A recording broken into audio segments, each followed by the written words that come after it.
Shalom, selamat pagi, salam sehat dan salam sejahtera bagi kita semua. Marilah kita berdoa agar Roh Kudus menuntun kita memahami firman Tuhan yang akan menyapa kita pada hari ini. Ya Tuhan Allah yang kami sembah dalam nama Yesus Kristus, kami bersyukur masih Kau izinkan menikmati hari baru yang Kau sediakan bagi kami. Seiring dengan itu, kami tahu bahwa tantangan dan sukacita yang baru juga akan kami hadapi dalam hidup kami. Dengan firman-Mu kami yakin tutur kata dan perbuatan kami akan terkendali menghadapi situasi yang Kau izinkan harus kami hadapi. Maka berfirmanlah Engkau, kami sudah siap mendengarkan. Amin. Jemaat yang dikasihi Yesus Kristus, firman Tuhan menyapa kita, tertulis dalam Kolose pasal 3 ayat 17. Dan segala sesuatu yang kamu lakukan dengan perkataan dan perbuatan, lakukanlah semuanya itu dalam nama Tuhan Yesus, sambil mengucap syukur oleh Dia kepada Allah Bapa kita. Demikian firman Tuhan. Saudara-saudariku sekalian, kitab Kolose adalah kitab yang dikirim oleh Paulus kepada jemaat-jemaat yang sedang bergumul di Asia Kecil. Saat ini Kolose berada di wilayah Turki. Pada saat itu ada ajaran-ajaran sesat sedang berkembang di sana. Secara eksplisit, Paulus tidak menjelaskan apa ajaran sesat yang dimaksud. Namun ia tahu bahwa jemaat bergumul dalam menghadapi etika moral yang merusak iman jemaat. Dalam suratnya, Paulus menekankan kemurnian ibadah agar tidak terkontaminasi oleh budaya Yahudi, termasuk mengatur tentang makanan dan minuman yang haram atau tidak haram, hubungan laki-laki dan perempuan, dan tentang keharusan menjalankan sunat, serta lain sebagainya. Yang semuanya itu disebut sebagai manusia lama.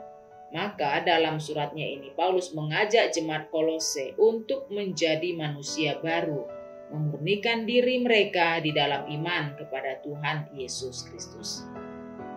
Saudara-saudari sekalian, Paulus mengingatkan jemaat Kolose pada saat itu dan kita juga pada saat ini, agar kita melakukan segala sesuatu baik dalam perkataan dan perbuatan haruslah di dalam nama Tuhan Yesus.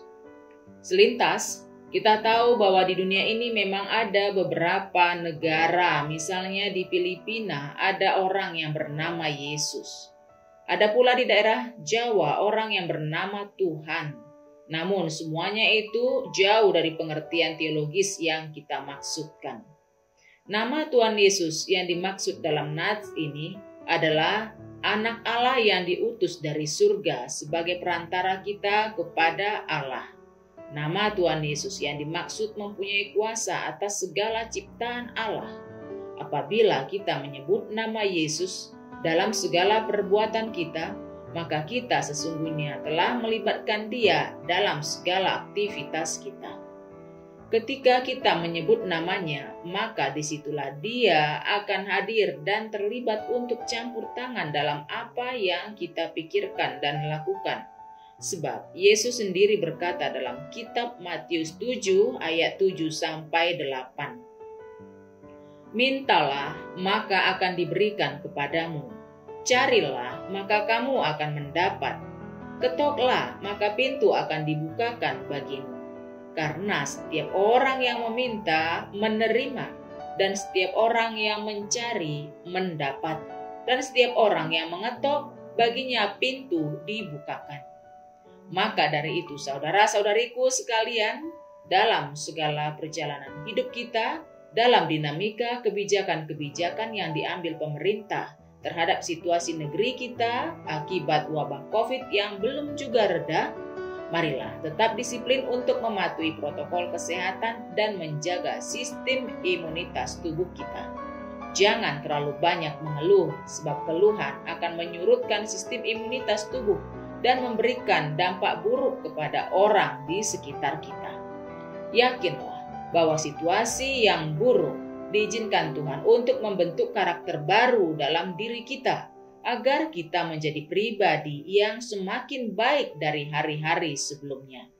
Ibarat tanah liat, kita dibentuk menjadi bejana yang indah dengan proses yang tidak mudah. Marilah jemaat sekalian sambil mengucap syukur, segala sesuatu yang kita lakukan, entah itu perkataan, entah itu pekerjaan, lakukanlah semuanya itu di dalam nama Tuhan Yesus. Amin. Marilah kita berdoa. Ya Bapa yang Maha Baik, kuatkan senantiasa hati dan pikiran kami agar bersyukur untuk segala sesuatu yang telah boleh kami nikmati, dan juga untuk sesuatu yang akan kami lakukan, entah itu perkataan, entah itu pekerjaan. Biarlah kiranya pribadi kami semakin baru dari hari lepas hari. Apapun pergumulan yang masih Kau izinkan kami hadapi, kuatkan kami. Dan apapun sukacita yang boleh kami nikmati, mampukan kami menikmatinya dengan rasa syukur yang seturut dengan kehendak-Mu.